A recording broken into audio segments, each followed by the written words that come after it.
everybody, thanks for joining us here on this Monday for a look at tomorrow morning's snow threat. And we're going to get into some of those kind of nitty-gritty details about that threat, how it'll impact you, and also a real emphasis here on that commute for tomorrow morning, because that's going to be the real focal point out of this. Is tomorrow morning's commute is going to be really nasty at times, and especially between about 7 and 10 a.m. looks to be the worst of it. So let's start things out with, again, a bit of an overview here. In fact, let's skip ahead one more graphic. I had a different graphic that I want to show you. This is the one I want to show you.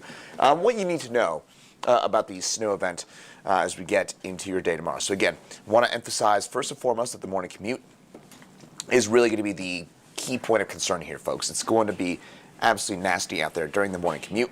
Another point, if you're a school superintendent or somebody who decides this, I promise you're not being paid by a 10-year-old here. The concern here, to me here, folks, is if you delay, is that there's the possibility that you put kids out in the worst of the snow event for tomorrow. I'll explain why here in just a second, but again, I would emphasize that the morning commute looks to be the worst component of this for your day tomorrow. 35 inches likely for most of the Denver area, and I know I'm getting inundated with comments about people saying, wow, we're canceling school, or talking about canceling school for 3 to 5 inches of snow. I know it seems a little ridiculous, or maybe, I wouldn't even say ridiculous, it seems a little perhaps different than what we're accustomed to. The point here, folks, is, again, when it's snowing heavily during the morning commute, that timing is really the thing that matters more than anything else. It's not the amount, it's the timing. So if you're getting 3 to 5 inches of snow and it's overnight, of course you might have a delay or two, but nothing too significant. But if it's snowing right when you're supposed to be going to school, or even if you delay things, it's still snowing heavily, that's the thing that matters, right? Foothills 4 to 8 inches plus. Let's get into more details on this. So the winter weather advisory goes into effect at 5 a.m. tomorrow. This does include Denver, all of northeast Colorado with the exception of the far northeast corner. But most of northeast Colorado included within this winter weather advisory. 2 to 5 inches of snow expected for most of the Denver area. I'm going to go with 3 to 5 for most of us, just because it does look like most areas should pick up at least 3 inches. All right, let's walk you through the timing. So we'll see some of those clouds kind of filter on through as we get after dark here, but then that snow starts to develop from north to south, starting around probably into the Denver area. We'll see those first flakes start to fly around 3 or 4 a.m. You head just north of town, and those flakes will be flying probably a little after midnight, so Fort Collins. Then by 5:30 a.m., pretty much everyone is seeing that snow. It's really starting to stick pretty quickly here. But notice this little band here up by Greeley and Keensburg. That is going to be a secondary cold front that pushes through, and that's going to lead to a very localized band of some very heavy snowfall. And look at when it flies. That snow, that heavy band of snow, moves its way into the Denver area around 8:30, maybe 9 o'clock, with that very heavy band pushing its way into the foothills around 9 o'clock or so tomorrow morning. Again, the exact timing of this, remember, this is, I'm not Nostradamus here, folks. I'm just giving you a rough timeline when this could be flying. But what we're looking at, what's kind of gaining my concern here, is that the worst of that snow could be flying right during that morning commute.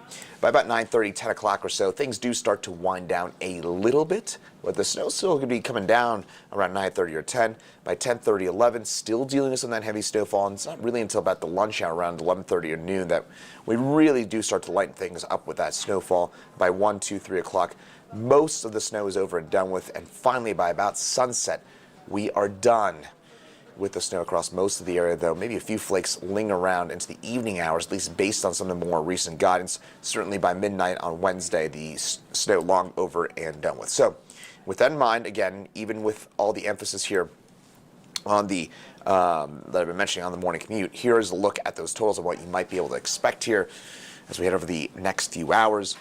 We're looking at about 2 to 5 for us here into Denver. And I do think as you head by DIA, Aurora, City Park, Montbello, Green Valley Ranch, maybe out by, say, the east side of Centennial, you're looking at probably closer to about 2, 3, 4 inches worth of snowfall. Other side of 25, west of I-25, downtown on west, you're going to be looking at totals probably in the 4 to 5 inch range. It's going to be a little heavier just west of the interstate. With some localized amounts, you start getting on up into Golden, west side of Arvada, west side of Wheat Ridge. You start getting up certainly by Littleton, Highlands Ranch, That's where you're looking at likely those totals. Certainly Morrison, Evergreen, Conifer, that's where you're looking at 5, 6, 7 inches worth of snowfall. So you head, again, west of the city, west side of the metro area, start getting up into the foothills a little bit, 6,000 feet or above, 6, 7, 8 inches likely for you. And then a few totals are up by Conifer, some of those really kind of localized areas there on the southwest side of the metro area,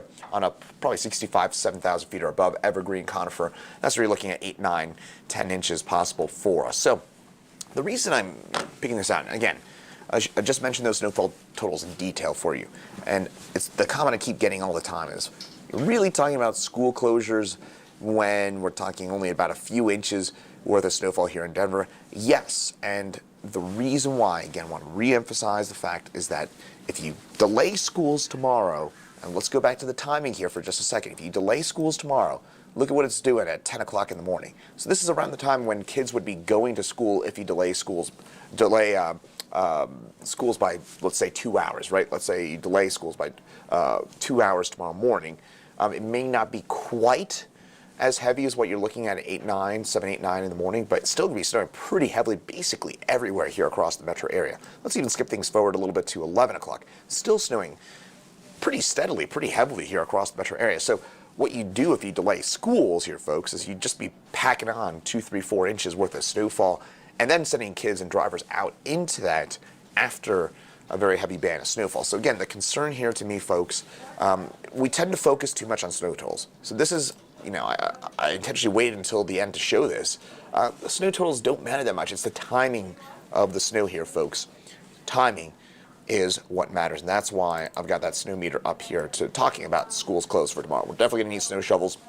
It's likely going to be, in my opinion, if I was a superintendent, again, I'm not being paid by a 10-year-old here, folks, I would be closing schools tomorrow because of the timing of all of this. So that's my spiel on it, but hopefully I've influenced somebody as a meteorologist here that we should be talking about school closures tomorrow because of the timing of all this.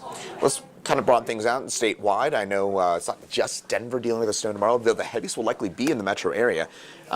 We do see some of that snow move its way into the eastern plains. The mountains get in on some of this as well. In the mountains, it should be snowing pretty steadily, pretty heavily throughout the day. There's another look at what we're looking at here across the metro area as we get into your day tomorrow. Snow moves from north to south, and then we get up into the kind of wet mountains, the San Juans. We get a bit more snow for tomorrow night, and then by Wednesday morning, the snow's over and done with pretty much statewide from this event. Tomorrow, quick look at that snow and what we're expecting. Again, 29 degrees here in Denver, 2 to 5 inches likely for most of us. I would say most of the metro area should be probably gearing up for the higher end of that total, probably 4 or 5 inches looks likely for the majority of us. Then as we get into your Thursday, a few more flakes possible for us. It doesn't look to be nearly as significant as the event for your day tomorrow. Then Friday, Saturday, Sunday, we warm back up again, so that snow is not going to stick around all that long here on the metro areas. By the weekend, we should start to see some of that snow melt on off. But again, hopefully you understood what I was mentioning about why those impacts tomorrow could be a bit more significant than usual for a snow event of 2 to 5 inches. We're in Denver. We average 56, 57 inches of snow a year. We get 2 to 5 inch snows all the time. Problem is with this one tomorrow is it's going to be taking, the worst of it is going to be smack dab in the middle of the commute. That's why I'm concerned. That's why, again, throw the 2 to 5 inches out the window.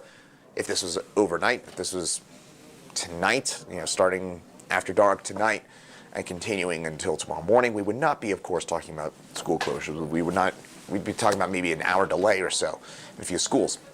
The concern for tomorrow is it's taking place during the morning commute, and it's going to be snowing basically all the day, most of the day tomorrow after that. So, again, hopefully gotten my point across on that point. Thanks for listening, and thanks for joining us here on 9 News Watch. I'm Meteorologist Chris Bianchi of the 9 News Weather Center. Meteorologist Danielle Grant has your full forecast coming up at 4, 5, 6, 9, and 10 on the 9 News family of networks. Have a great rest of your day, and again, stay safe out there for your day tomorrow.